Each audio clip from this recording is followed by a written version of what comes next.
જો આપણે આ ફાઇલ નામનું બટન છે એને દબાઈ રાખીએ તો સ્કેન આવી જાય છે. એને વધારે લાંબો સમય દબાઈ રાખીએ તો આવું થઈ જાય છે. પણ આપણે એવું નથી કરવું.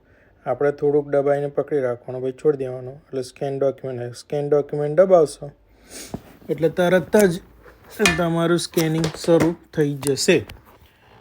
આ જે સ્કેન કર્યું તો સીધું તમારું સ્કેન થઈ અને આવી રીતે કાગળિયું આવી જશે. તો કાગળિયું આવી જાય તો એને સેવ બટન દબાવવાનું.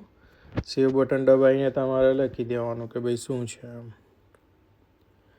આ ડોક્યુમેન્ટ 1 અને પછી ડન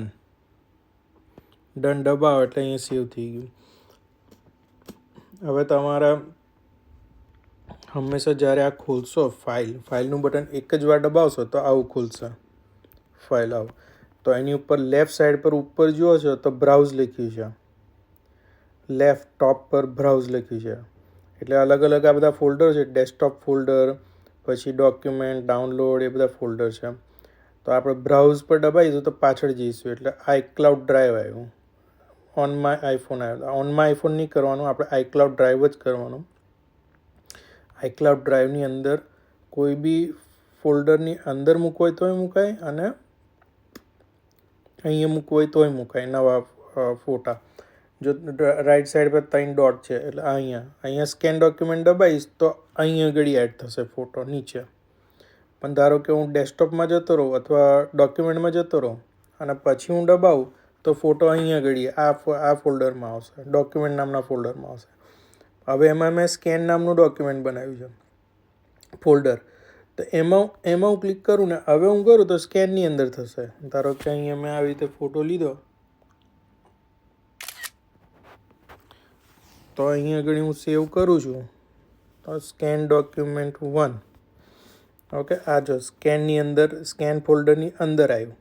એટલે આપણે શું કરવાનું કે બ્રાઉઝમાં એકદમ બહાર જવાનું, પછી આઉટક્લાઉડ ડ્રાઈવ કરવાનું, આઈક્લાઉડની અંદર ડોક્યુમેન્ટ કરવાનું અને ડોક્યુમેન્ટની અંદર આપણે એક ફોલ્ડર આવી રીતે બનાવી દેવાનું, ન્યૂ ફોલ્ડર અને પછી એને સ્કેન્ડ એવું લખી દેવાનું. એટલે આ સ્કેન કરેલા બધા ડોક્યુમેન્ટ આમાં જાય. પછી આપણે આ ખોલવાનું અને પછી બંધ કરી દેવાનું. હવે તમે જે બી સ્કેન કરશો એ મારા ખ્યાલથી, કારણ કે તમારું ડોક્યુમેન્ટ 1 જ હતું ને એટલા માટે એ ડાયરેક્ટ એમ જ સેવ કરશે. જો સ્કેન 1માં જ સેવ કરે છે ડાયરેક્ટ. બરાબર છે. ફરી આપણે કરીએ. જાઓ સ્કેન ડોક્યુમેન્ટ થઈ ગયું અને સેવ જો આની અંદર જ સેવ થયું. આ જ ફોલ્ડરમાં ઓટોમેટિક સેવ થયા કરે. એટલે અને તમને યાદ બી રહે કે મારા ડોક્યુમેન્ટ બધા ડોક્યુમેન્ટ ફોલ્ડરમાં છે. આ રહ્યું ડોક્યુમેન્ટ ફોલ્ડર અહીંયા ડોક્યુમેન્ટની અંદર છે અને એમાં સ્કેનની અંદર બધા મારા સ્કેન કરેલા છે. એટલે આટલું જ છે. તમારા બધા ડોક્યુમેન્ટ કોઈ બી સેવ કરો તો હવે તમને શોર્ટકટ ખબર પડી ગયો. ફાઇલનું બટન દબાઈ રાખવાનું અને સીધું સ્કેન કરી દેવાનું. જો તો ફરી કરીએ આપણે. આવી ગયું સ્કેન સીધું. બીજી રીત છે, આ સૌથી નીચે નોટ્સ નામની એપ દેખાય છે. આ નોટ. બરાબર. તમારે ભેગું ને લાંબો સમય મૂકવાનું હોય તો અહીંયા ફોલ્ડરમાં મૂકવાનું. બરાબર. પણ ટેમ્પરરી એકદમ જ તમને જરૂર પડે જોવા માટે તો આ એક રસ્તો છે. પણ અલગ અલગ નોટ દરેક અલગ અલગ જગ્યાએ સેવ કરશે. આની અંદર આમ કરો તમે તો અહીંયા આગળ તમારે સ્કેન ડોક્યુમેન્ટ આવી રહ્યું છેલ્લેથી ત્રીજું. આમ સ્કેન કરું, દબાયું મેં તો આ ફોટો પડી ગયો. હવે હું સેવ કરું છું તો આ સ્કેન ડોક્યુમેન્ટ તમારું સેવ થઈ ગયું. બરાબર છે.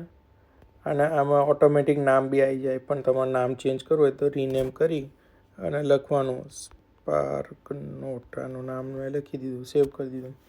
એટલે હવે આ સ્પાર્ક નોટ નામથી સેવ થઈ ગઈ નોટ. આ રહ્યું જો ટુડે.